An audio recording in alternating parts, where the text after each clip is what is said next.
This is what we're going to talk about, health impacts of climate change. I'm part of this group called Healthcare Workers for Climate Change in New Hampshire. A bunch of healthcare workers, physicians, nurses, doctors, dentists, everything under the sun, getting together trying to educate the public about what's happening with climate change and how it'll affect and is affecting our health as we speak. Why I'm here, those are not my grandchildren. Those are somebody else's grandchildren, but I'm here basically for the same purpose because I have 4 grandchildren.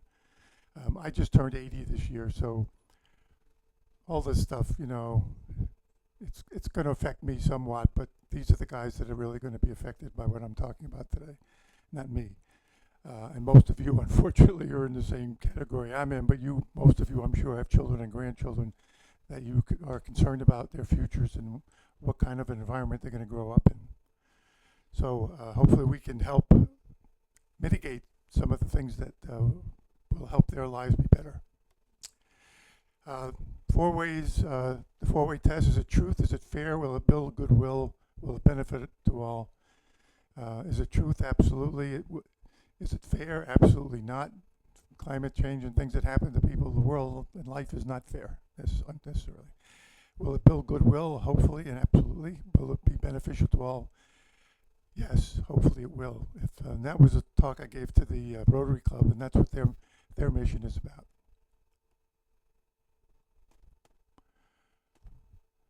All right, the science of climate change. First of all, what the most important thing we have to understand is the difference between climate and weather. Weather is a temporary event, things that happen from day to day, week to week, even month to month.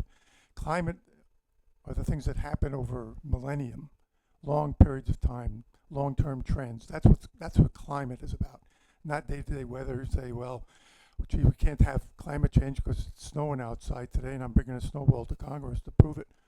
That doesn't mean that that's not climate change. It means that it happened to snow that day and maybe in a weird time of year. But still, it's a daily event of weather, not climate. So change in average conditions such as temperature, rainfall in a region over long periods of time. And some of it we're seeing real time as we live today. Ooh, I don't know why I'm getting this. Okay, what causes climate change or the greenhouse gas effect? This is an interesting slide, and you can see over many hundreds of thousands of years the level of carbon dioxide in the atmosphere. Let me go back a little bit there, unfortunately. I hate technology. But something mysteriously happened starting around 1950. And as you can see, a dramatic increase in the amount of carbon dioxide in the atmosphere until you see today's level. That didn't happen by accident. That's because of what things people are doing, living on this planet. Over 8 billion people living on a planet. We don't know what the certificate of occupancy said when they created the planet to say how many people were allowed on the planet. So we're kind of shooting in the dark.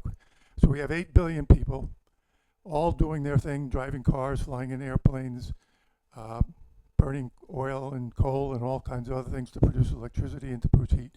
All those things that have recently happened in our long-term history, mostly since the Industrial Revolution. So as you can see, what's happening as a result of man-made activity. And CO2 is one of the primary greenhouse gases that is causing our major issues. The United Nations report, the 6th Summit since 1988, mentioned that it's unequivocally due to human activity. 1.1 degrees centigrade, 2 degrees Fahrenheit warming since mid-1880s. That doesn't sound like a lot. But 2 degrees Fahrenheit 2 degrees Fahrenheit in our atmosphere average over is a big deal. It's a very big deal.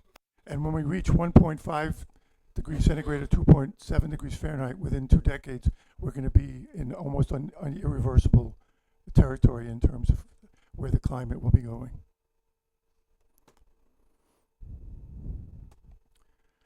again, some of the activities about what we can do and what we will do and what happens if we don't do things or don't do things. And you can see uh, if we take very drastic action, or don't take any action, the worst case policy, we're going to see a 5-degree centigrade increase over time. If reversal of some current policies, if we stay average, we're going to have no policy changes. We're going to say basically still increase to 4 degrees. If we do weak mitigation, which is likely, we'll see a small decrease to 2.5 degrees centigrade.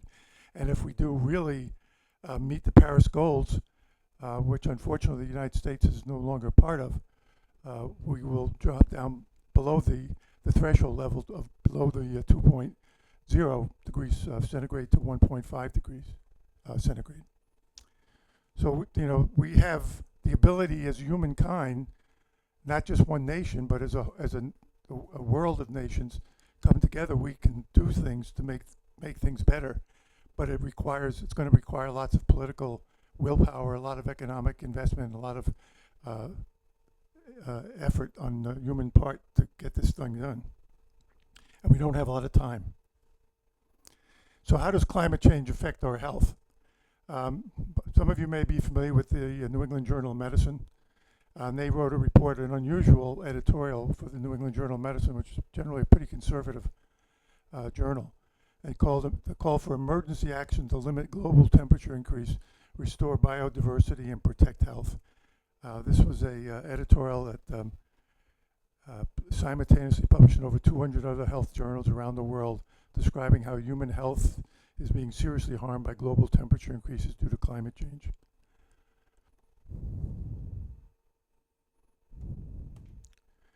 Okay, the impacts of climate change on health, and we look at health in a broader scope of things, not just physical health, but also mental health as well. A lot of issues related to climate change affect our mental health, which then again can directly affect our physical health. So we have issues relative to injuries and fatalities related to weather changes, air pollution, changes in vector ecology, and I'll get into the vector ecology. That's sort of my specialty. I was an infectious disease epidemiologist in most of my career, and it's kind of a thing close to my heart, talking about ticks and mosquitoes and those sorts of critters that create a lot of havoc, and especially where we live in this part of the world. Increasing allergens in terms of respiratory diseases, water quality aspects, water and food supply and food insecurity issues, environmental degradation, heat-related illnesses and death, and cardiovascular failures due to heat.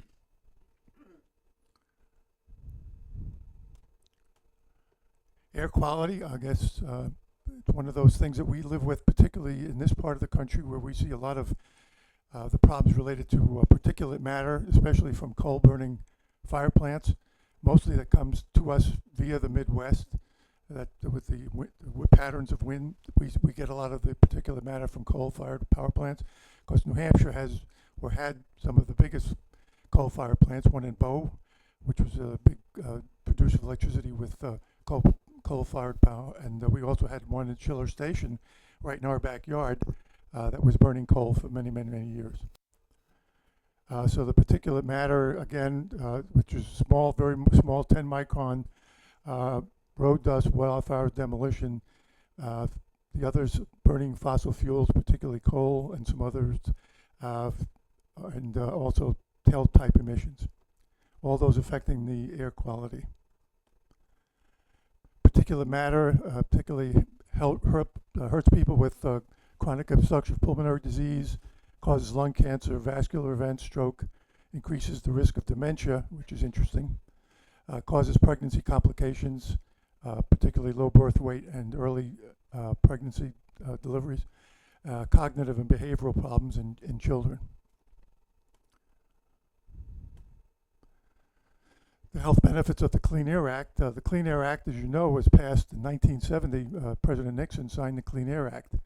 And some significant changes have taken place as a result of that. When people ask about the cost, how much did that legislation cost? You have to think about, okay, we have to look at what the prevention aspects of how much money was saved as a result of that cost. 230,000 fewer deaths per year. 2.4 million fewer asthma attacks per year, 200,000 fewer heart attacks per year, 6,000 fewer hospitalizations for chronic obstructive pulmonary disease per year, and the cost of implementation was paid back 30-fold. So prevention does work. It's hard to prove prevention sometimes, but prevention works. People always want to ask the upfront costs of things, but it's always important to look at what are the long-term benefits in terms of costs, not to mention the health aspects. The American Lung Association 2022 report, 40% of Americans, 135 million, live with unhealthy air, and that includes us. Populations of color are three times more likely to live in areas with unhealthy air. So obviously you can think about in urban centers, and also the issue of environmental justice, where what kinds of things are placed in certain neighborhoods versus in other neighborhoods. Transitioning to zero emission energy and transportation will save $1 trillion in healthcare costs. That's T with a trillion with a T. 110,000 premature deaths and 13.5 million lost work days per year.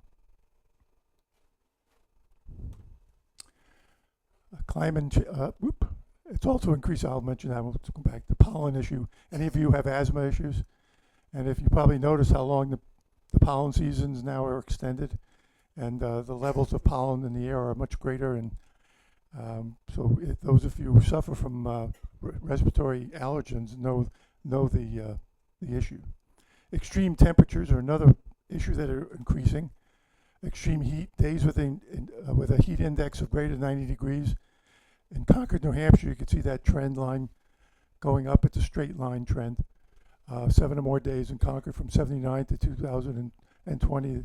The number of extreme heat days is increasing steadily. Heat facts, extreme heat waves have cost the global economy $16 trillion. Again, we're talking globally, not just locally or even nationally. Heat lowers children's test scores, increases the risk of miscarriages, increases impulsivity and aggressive behavior. We all know that can happen, not to mention people with using substances and abusing substances that contribute to that. Heat increases gun violence and suicide. Prolonged heat increases death rates from heart and kidney disease, and heat causes 21% reduction in agricultural production in the last 20 years. And that has significant effects, not only from the food perspective, but from international stability, if you will. If you think about what's happening globally, look what happened in Syria not too many years ago when they had a big drought and they had a famine in Syria. That famine not only caused people to die because of food insecurity, but also caused a civil war. And there's a lot of, because of the food insecurity and because of the climate change, there's a lot of international insecurity within borders, and that's causing people to migrate, and a lot of causing some international issues relative to wars and even internal conflicts.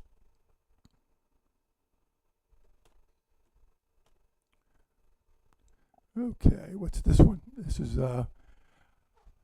American Indian Native, talking about the deaths per 1 million people in the United States.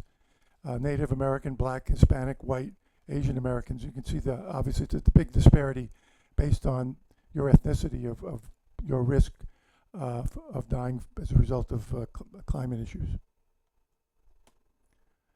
Extreme heat mean for personal health. I think all of us know. If any runners out there, if you are, you know what it's like if you're running and it's a 90-degree day out and it's 90% humidity. The impact of that, and then it can be very deadly in terms of what happens to people. And I'm not going to dwell too much on all that issue. Sweating limitations is not effective when relative humidity is 75% or higher. Can only replace 1 liter per hour by mouth. So it's the risk of dehydration and heat stroke and heat exhaustion is increased with higher temperature and higher humidity. And we're seeing more and more days like that. Individuals at risk mostly are inner city populations, athletes, agricultural workers, construction workers, landscapers, transportation, the elderly, etc. Mosquito, this is my favorite topic. Mosquito and tick-borne infections. Anybody here have had Lyme disease? Probably more of you have had Lyme disease may not even know that you had Lyme disease. But we are in one of the epicenters for Lyme disease and other tick-borne diseases. And it's increasing dramatically as we speak. And anybody visits Martha's Vineyard every year, you know that they have a real severe problem out at Martha's Vineyard with ticks, particularly related to Lyme disease, but also other diseases, including babesiosis, auriculosis, and others that we some have good treatments for, some we don't, and some and none of them that we have a good vaccine for.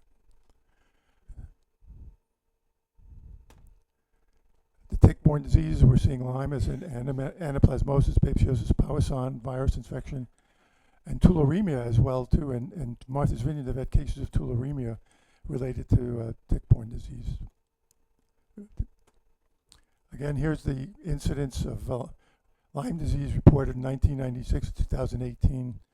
Massachusetts looks like it doesn't have any, but that was a statistical blip because there was a reporting problem in Massachusetts. Obviously, they have a big problem in Massachusetts, but you can see, a picture's worth 1,000 words. And this is just reported cases. You could triple or even quadruple the number of cases that are not reported to how bad it really is. That's a problem in epidemiology. You look at you can only go with what cases are reported, and you don't know what the cases are out there that are not reported, either because they were misdiagnosed, they weren't diagnosed, people just didn't get treatment and they recovered spontaneously, or for other reasons. Deer ticks are mostly very commonly active in the warm weather. And obviously the winters that we're seeing now are getting shorter and shorter. So the tick activity is increasing the length and time. 3 years ago, I was with my son, we were walking, and it was February. And he looked at me and he said, "Dad, what's that on your neck?" I don't know, what is it? I had a tick embedded in my neck in New Hampshire in February, and I hadn't left the state at all. Now, whoever gets a tick bite in New Hampshire in February, that is something that never used to happen. So the risk doesn't just go away after the first frost. It does for mosquito-borne diseases. But for ticks and so forth, all it takes is one little warm-up day in February, a couple of warm days in February, and the ticks are back and they're active. And if you notice with mosquitoes, when I first started working in public health in New Hampshire, we would always count about September 25th, today actually, as being the day where we'd expect the first hard frost. And we could stop worrying about eastern equine encephalitis and then other mosquito-borne diseases. Now that date is pushed back almost to like the end of October, to when we see our first hard frost, where the mosquito disease issue can be put to bed for the season. So we have much longer frost-free season in New England than we used to have.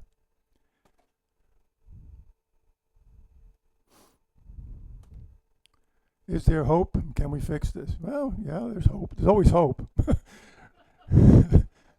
Somebody said, "Does anybody remember the Shawshank Redemption, the movie?" What was it that I think the guy said? He said, "Hope is a dangerous thing." And of course, the good guy who was accused of murder, didn't kill his wife, didn't believe that. He got out and he had hope and managed to get out and go to Mexico and have a nice, happy life there.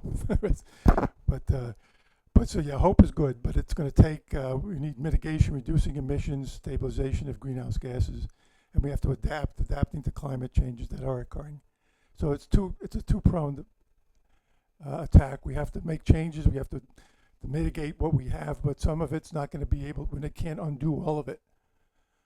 What's done is done, so we may have to work with the adaptation part of it to deal with what consequences we cannot mitigate. Mitigation, we have many solutions available. And again, these are global things, not just national things. We are one of the largest greenhouse gas producers in the world, but certainly we're not the only one. There are other large producers, China and India and others are large greenhouse gas producers. So it's not just the United States that has to stand up. The whole world has to stand up to this because it's a global, obviously a global issue. Global wind could supply worldwide electricity consumption 40 times over. And I'm not a veterinarian, but I do know epidemiology, and I do know that wind turbines do not cause cancer. And I don't think they cause dementia in whales. I'm not a whale expert, but I don't think that the whales are too concerned about having wind. They do kill some birds, I admit that, but so do airplanes, so do cars, so the cats and other things kill birds too. But wind power progress generated has increased substantially, at least until now, from 6 to 338 billion kilowatts between 2000 and 2020. That's a significant increase. Offshore wind could produce more than 7,200 tetrawatt hours per year of electricity from offshore wind, almost twice the amount of electricity the U.S. consumed in 2019.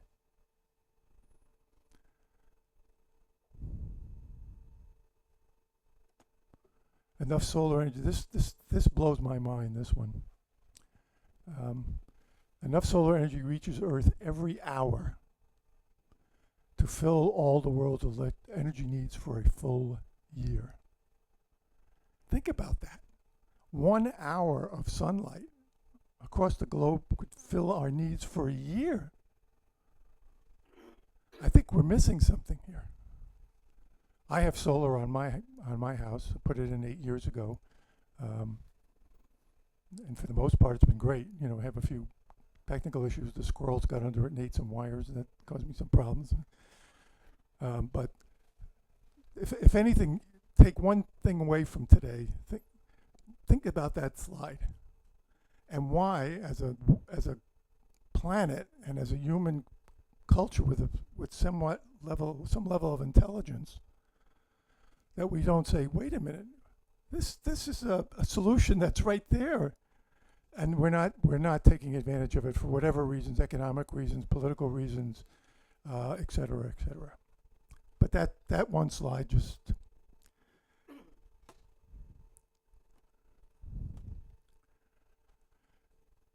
worldwide energy prices over the last decade. You can see that it's a little bit of a busy slide.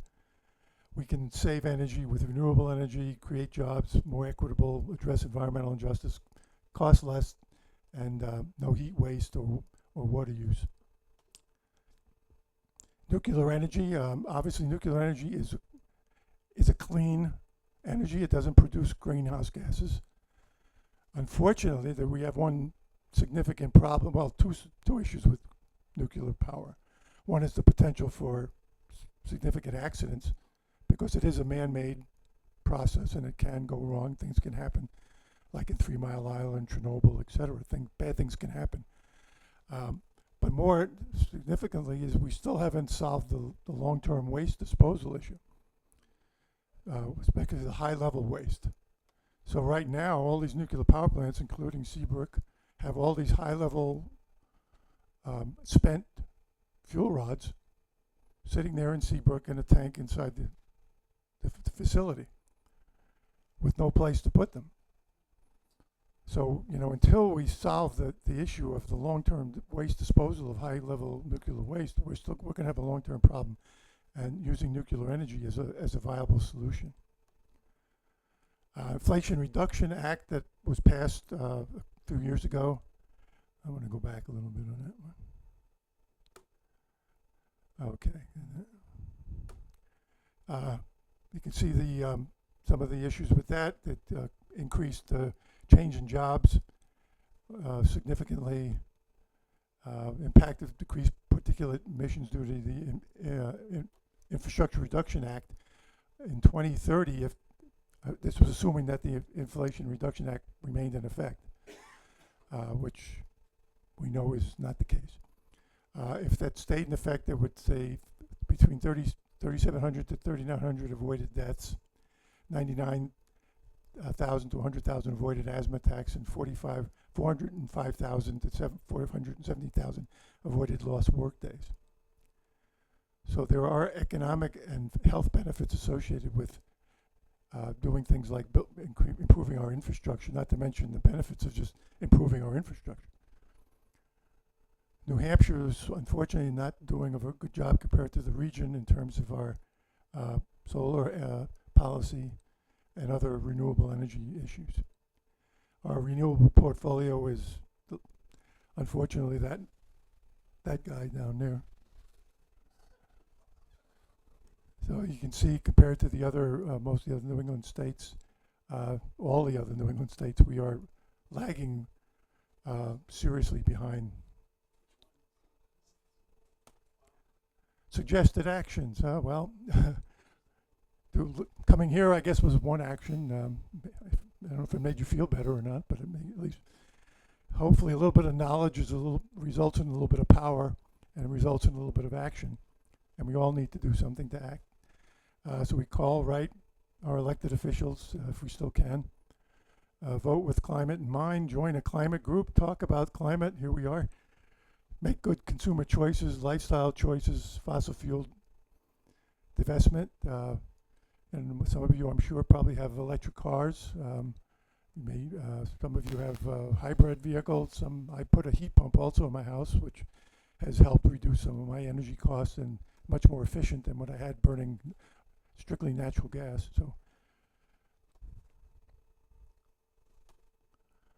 I am the only one, but still I am one. I cannot do everything, but I can still do something. And because I cannot do everything, I will not refuse to do the something that I can do. Edward Everett Hale. I don't know who he is, but you know who Everett Hale is. Sounds like a really nice guy, though. Oh, is that right? Well, now he's going to have a Man Without a World pretty soon. If we're so, there's the bibliography. Is anybody interested in some of the resources and footnotes, etc.? If you want to check some of the statistics and some of the data that was presented here, I can get this to you, so you have all the data and all the research that was used to support what I said today. Okay, I'm happy to answer any questions. Somebody asked me. Thank you.